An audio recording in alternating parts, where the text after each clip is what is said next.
Okay, here I have an interesting board here. It's used for interconnecting other peripheral devices to the main board. So I've just soldered on a few other FPC connector headers here. And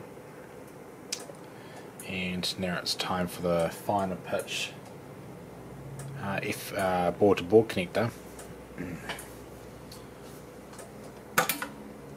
So I'll just place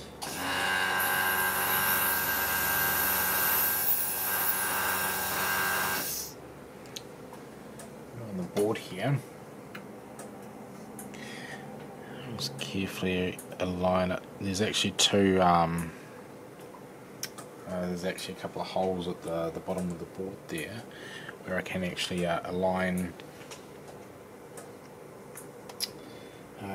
the board-to-board connector on, and now I'll just actually flux. Actually I should change my iron tip to something a little bit more substantial, just to get some thermal conductivity into some pads. Let's change one of the irons now. Okay, I'll wait for that to heat up.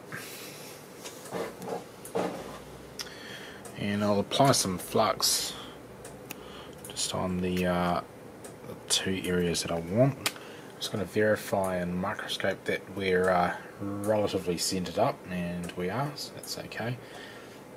It is a little bit off, but I'm not really that worried. I suppose you actually, that's pretty damn perfect. I wonder if I can solder one of the pins just to lock it into place. I'm not sure how I can, without obviously moving it. If I short out any of the pins, I'm not too worried. I just need to, there we go, we got it. So I just wanted the solder to actually flow onto the pad without actually moving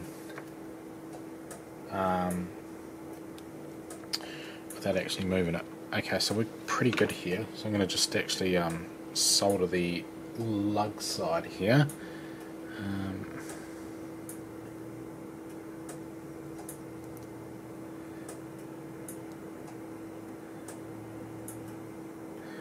Need a bit more heat into that, so I've grabbed the other tip. There we go, perfect. And perfect. Okay, so that's good. I'm going to grab the chisel type of soldering iron to actually solder all of these pins. I'll just actually flux a little bit too much flux, but that's okay, never have too much. And besides, we're going to ultrasonically clean these boards anyway, so it's not that big of a deal.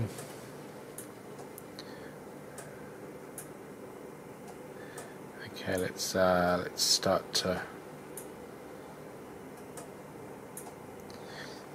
That's not working very well. I'm going to just dress the tips. Operating temperature is at 450, so that's good.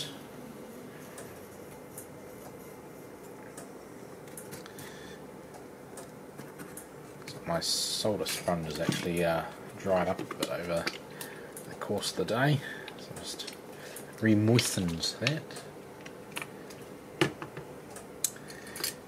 And come back in with our iron, so you can see it's a lot better now. And we'll see if we can solder these up.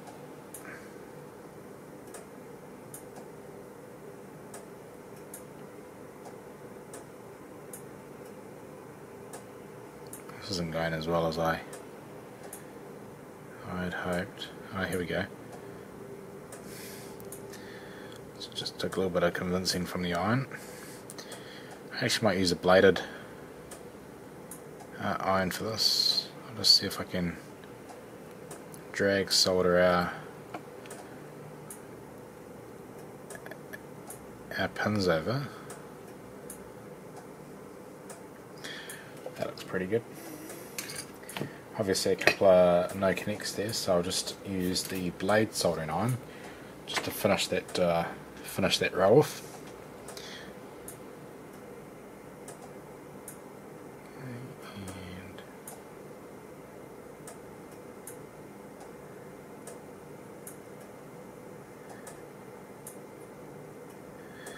there we go. I'll just run another pass.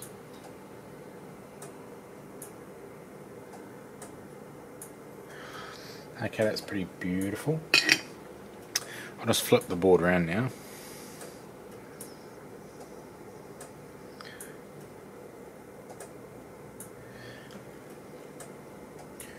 I'll just actually, it's probably a bad idea to use this iron for the starting point. It'll actually be more comfortable if I use a chisel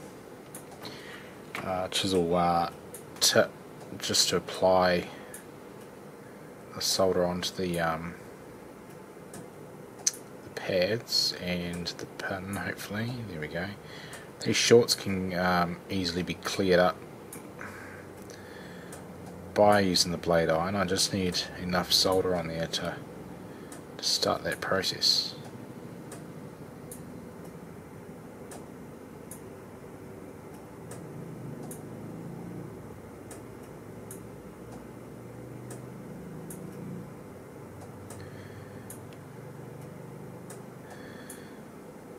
Yeah, good enough. There's obviously a few that haven't quite worked up. But that's okay. We can always resolve that by using a larger blader iron. So I'll just clean off the excess solder here and run our blade tip across.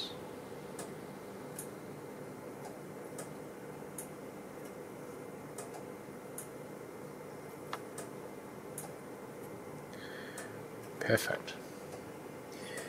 Here we go.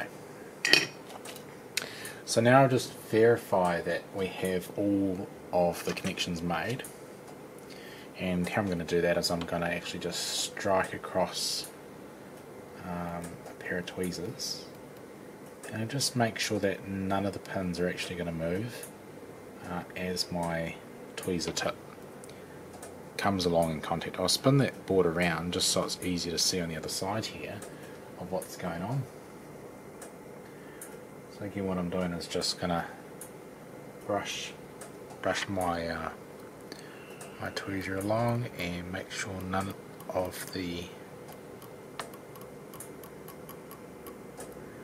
of them move. Okay, so that's excellent. So there we have it. We've successfully soldered this this board. I'll just take a photograph of it. Where's the camera? Where's the camera ready? Somewhere around here. I'll just take a photograph of it while it's completely fluxed and in a state without being cleaned, and then I'll take another photograph and overlay it when it has been ultrasonically cleaned. Okay, so there we have it.